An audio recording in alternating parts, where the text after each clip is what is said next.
Good evening, everyone.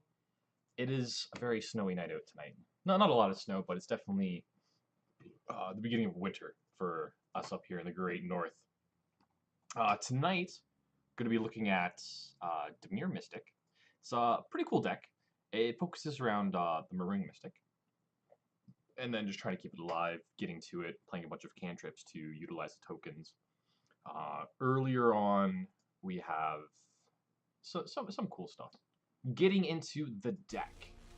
Let's take a look at it right here. We have 2 dive down, just as basically a way to protect our Murmuring Mystic. And again, if you want to check out the deck list is in the not the description, but in one of the tabs down there. It says Daily Deck List. So you got the dive downs as a way to protect our Murmuring Mystic. You have the Ops, which is this efficient cycling card. Blink of an Eye has early, not removal, but a way to like stem the bleeding against the aggressive deck. Also in late game, it can cycle for a card draw. You have Essence Scatter to deal with creatures, negates to deal with non-creature stuff. It kind of work as like another dive down, but also a way to deal with planeswalkers. Radical Idea, again, more draw power. Search for Escanta, just like the single most powerful blue card in Standard currently. Lazav, I'll get back to him in a second. Sinister Sabotage, again, just versatile ways of dealing with the early game, late game, things that are problematic for us. Chemist's Insight, just another really strong cantrip. Only playing 3 copies of it because I wanted to play some more lands. I was having issues earlier on in the day where you weren't seeing your land drops, and you need to at least get into 5 lands in order to play the game effectively. Namesake of the deck, Murmuring Mystic, very solid creature. Reminiscent of Young Pyromancer, except for he's a way bigger booty, and the tokens he makes have flying, which is really important because against an aggressive deck, if you resolve this, get a bunch of tokens out, you're able to basically trade incredibly efficiently, and also race them if need be, because their ground force won't be able to block anything you have. Nizal Primal Tide, very strong card against any control deck. Can't be countered. You have no maximum hand size. I don't think that matters too much. Yes, and whenever your opponent casts a non-creature spell, you draw a card. You can discard 3 cards, exile it, return it to the battlefield tapped at the beginning of your next turn. Or this turn. The next end step. Syncopate, just versatile counterspell. Looking on the lands, in the main deck we only have Lazav. Oh, speaking of, going back to Lazav, some of the issues this deck has is more along the lines of aggressive decks. If you play against a deck that just curves out in the first 3 turns, it's very, very difficult to answer the board. This is kind of like a proactive blocker, but at the same time, later on in the game, if you were to have a Murmuring Mystic in your grave, or you were to do something like, Sinister Sabotage, mill a Murmuring Mystic, then you can keep mana up for your opponent's turn, and at the end of their turn, you tap out to turn Multifurious into the Murmuring Mystic, and then on your turn, you can untap. You have mana open to start cycling through stuff, but the important part is being able to keep your mana open on your opponent's turn while Lazav's in play. So that way you have mana to counter anything they need, or they potentially do. We do have a lot of black sources in here. Well, no, I wouldn't say a lot, but I would say a fair bit. This is mostly for the sideboard, and if I had more, say, Drowned Catacombs and Wider Gaze, I definitely would be having them in there. But for now, I'm obviously taking the poor man's route, playing the Submerged Boneyards. I don't particularly like playing this many tap lands in a deck like this because it's actually really important to make your turn 3, 4, 5. Sorry, your 1, 2, 3, 4 turns with all your lands available to you. Beyond that, you can kind of just toss a land and play tapped if need be, or on your first turn. But outside of that, it's not really something that you want to be doing. Moving on to the sideboard, we're playing 3-1 of Craving for aggressive decks, 3 Ritual Soot. It is double black, and I was trying to really stay away from something like that, but unfortunately, it is just a concession to, say, like the white mini deck. Like, it'll just run us over every time if we don't have a Ritual Soot, and if they don't, just draw miserably. Outside of that, we have Thief of Sanity for Golgari decks and control decks.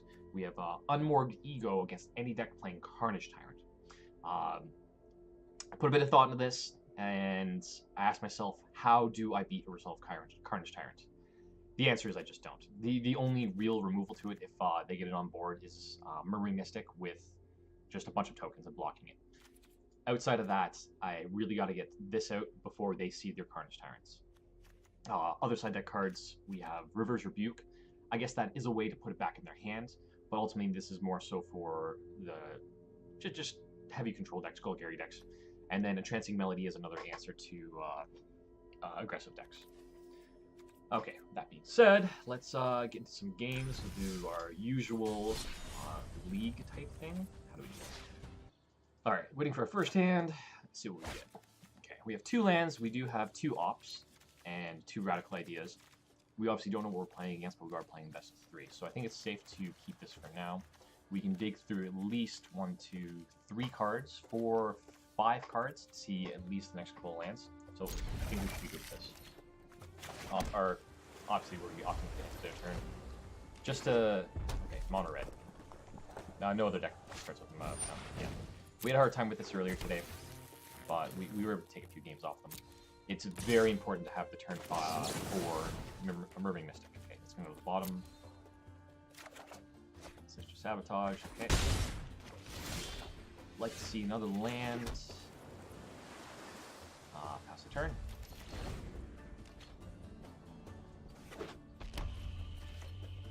Wow, this is like deja vu. This is like the last deck I played against. He beat me game 1, but I got him games 2 and 3. Okay. Damage. Alright, yeah. We're gonna opt here. Really want to see land. Didn't see land. That's 4 radical. Okay, saw the land, so we don't need to tap out here. We will save these for the next turn. Especially because if he does something that's problematic, we can switch to Sabotage. Lightning Strike's fine. We need to take that. We need to remove the threats to get enough board.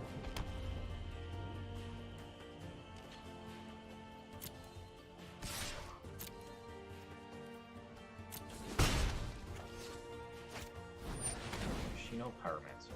Yeah, we're going to negate that Stem of Bleeding event. That'll give him some more damage if we don't counter it. Yeah, Shock is fine. Just hopefully he doesn't have Lightning Strike, Lightning Strike, Lightning Strike in hand.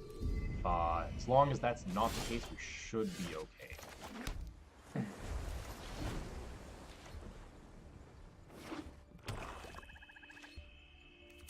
He may just have lands in hand too. That's a possibility. No blocks. Damage. I'd love to see something relevant here. Okay, we're going to double Radical Idea here. Try and find something. We see a Murmuring Mystic, risk factor. Oh. Yeah, we gotta take the 4. Risk factor deal 4 damage to you. If you decline, your opponent draws 3 cards. Okay, we'll take the action. We got a Lazav, but we don't have any black stuff. Still no black stuff. Okay, we got the Murmuring Mystic. We're gonna toss that out there. He risk factors again. It puts us to 3, 2. Yeah, this isn't really good for us. Is he just gonna? Okay, I feel like he should have taken advantage of us being tapped out there. Obviously, he didn't. We now have the negate available to us for the risk factor, which I'm almost certain he's going to be doing. I guess the question is, do we attack? No. Sorry, we are going to attack. We can string together some spells to actually make some birds, but we do need to start clocking in here. It's a good chance he's going to risk factor. I feel like he just has lands in hand, to be honest with you. Yeah, he just has lands. So we'll negate that. The worst card that he sees for us right now is, I guess, just another risk factor.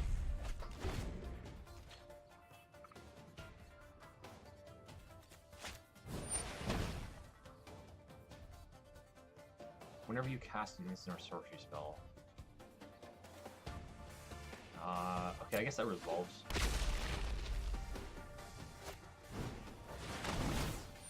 That puts us to 2.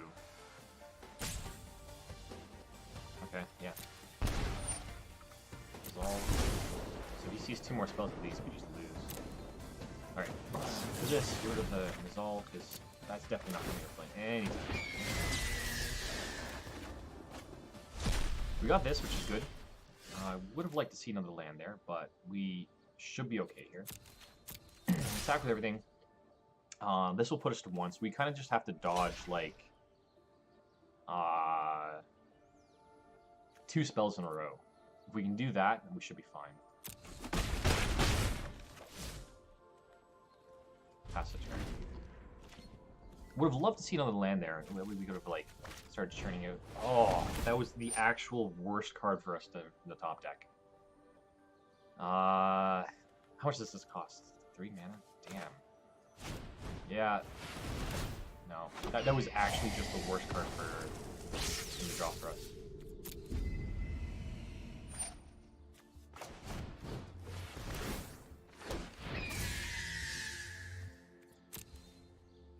I'm not entirely sure what we're digging for here, but, like, we obviously need something other than what we have.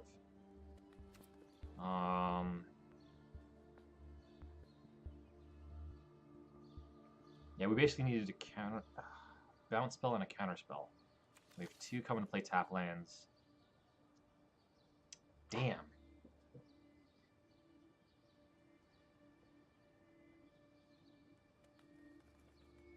Oh, literally, that was the only card we were trying to dodge, because at least that puts us in a situation where we knew we weren't dead, and we also were in a situation where if he just drew a land, we need, I think, 2 more turns to kill him. Granted, we don't even have a counter spell. Let's okay, let's do this first. See if we can draw something that we don't even know about. There's an Essence Scatter. If that was 1 turn shorter. Okay. We'll attack. Maybe he makes a mistake. Maybe he doesn't see that he has the risk factor. You always gotta take that. Land out and pass the turn. This is whenever you cast an instant or sorcery spell. He just drew 2 sorceries off the top anyway. Doesn't matter.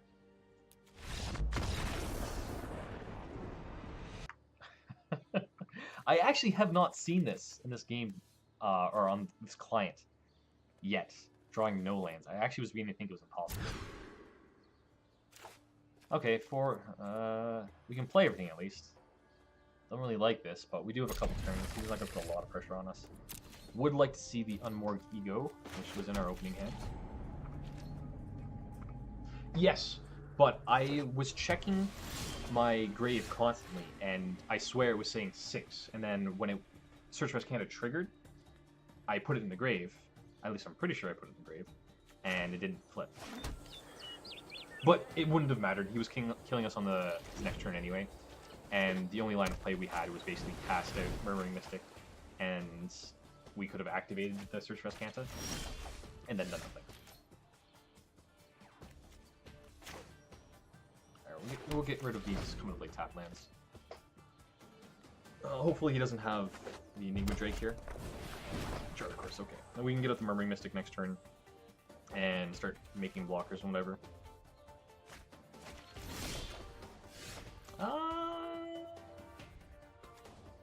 Yeah, I still think it's appropriate to get the Murmuring Mystic out.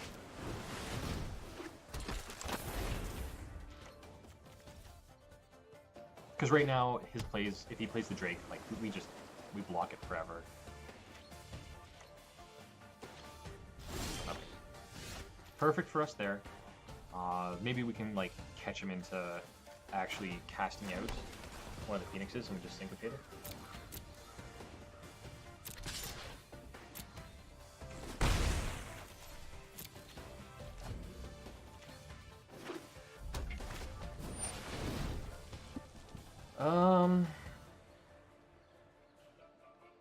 This really isn't that big of a deal.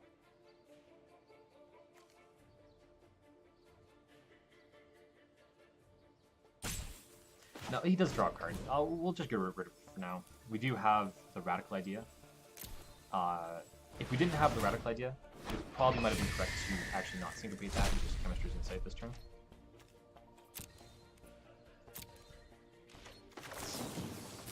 This way we're able to actually get a pretty significant block on him. within a couple turns. Sinister Sabotage is real good there. We got our Nizal. Okay, we got 5, 6. We'll pay 2 life for this one.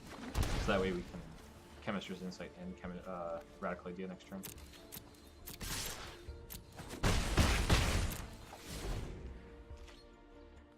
Nizal Primal Tide is really good against this deck because, like, the vast majority of everything he has is just non-creature spells. It's very possible we get to, like, just a ridiculous amount of cards in hand. Granted, he can circumvent it by just swinging with his flyers in the air. Okay, let's start with the Chemistry Insight. And, like, even right now, if he does have some string of removal spells for the Murmuring Mystic, we have, like, 4 1-1 flyers to get everything. But since we have the Blink of an Eye, it's probably better just to play it safe. Unmorged Ego. Okay. We are getting rid of your blasted Phoenixes right now.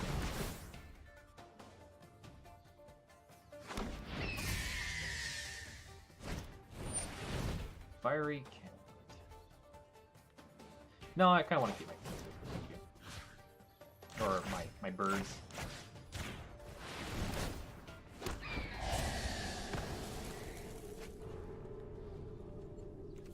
Put that in the grave.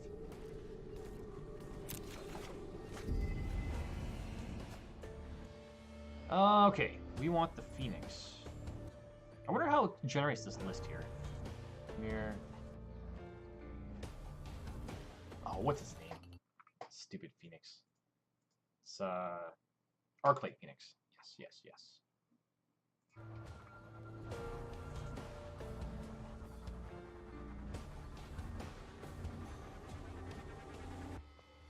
Okay, okay. It better take the Arclight Phoenix here. I'm just going to put it in here as well. Because we tried doing this earlier, and it did not actually banish the card we wanted it to. Yes.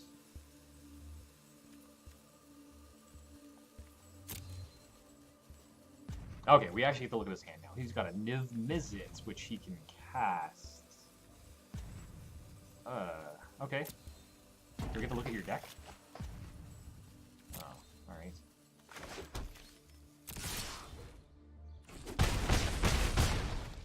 Alright, so we gotta deal with Niv Mizzet here.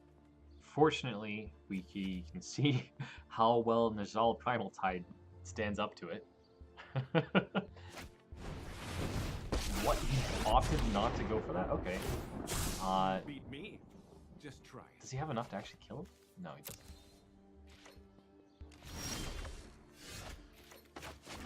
Granted, Blink of an Eye does deal with Niv Mizzet pretty well.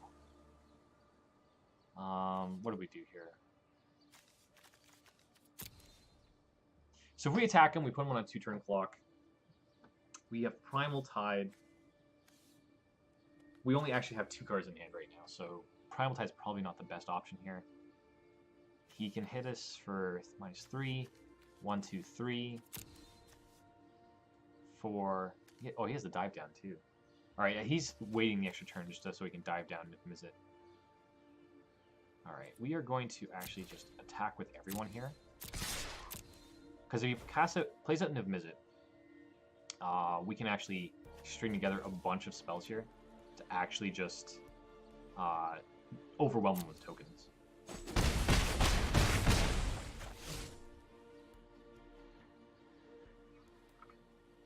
I don't think that's true, that it generates the list that way, because I was playing against a Golgari deck, and he hadn't played any Planeswalkers at that point in time, and it started listing, like, oh, we saw Vraska, Golgari, Relic Seeker on top of his deck, so that's why I wanted to unmorg it away.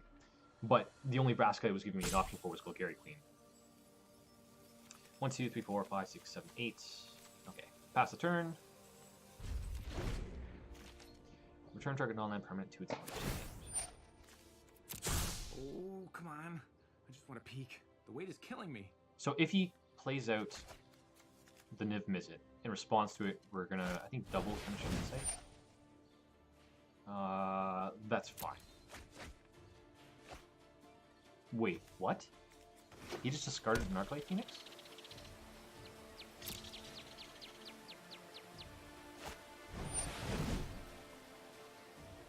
this has got to be a bug, right?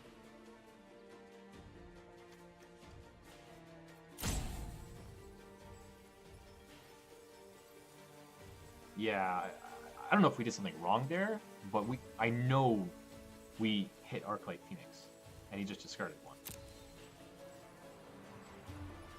Okay. Chemist's Insight, discarding Blink of an Eye, submit. And then we will Chemist's Insight again. So that way, if he removes one more creature, then we still have lethal coming at him. We're actually going to Radical Idea to get 2 more.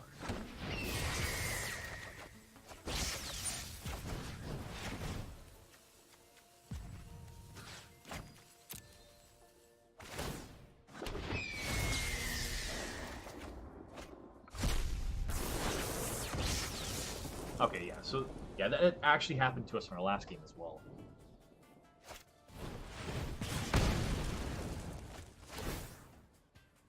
Okay, we still have Gainier. He has a blocker for one of our attackers, but we're still hitting them for 6.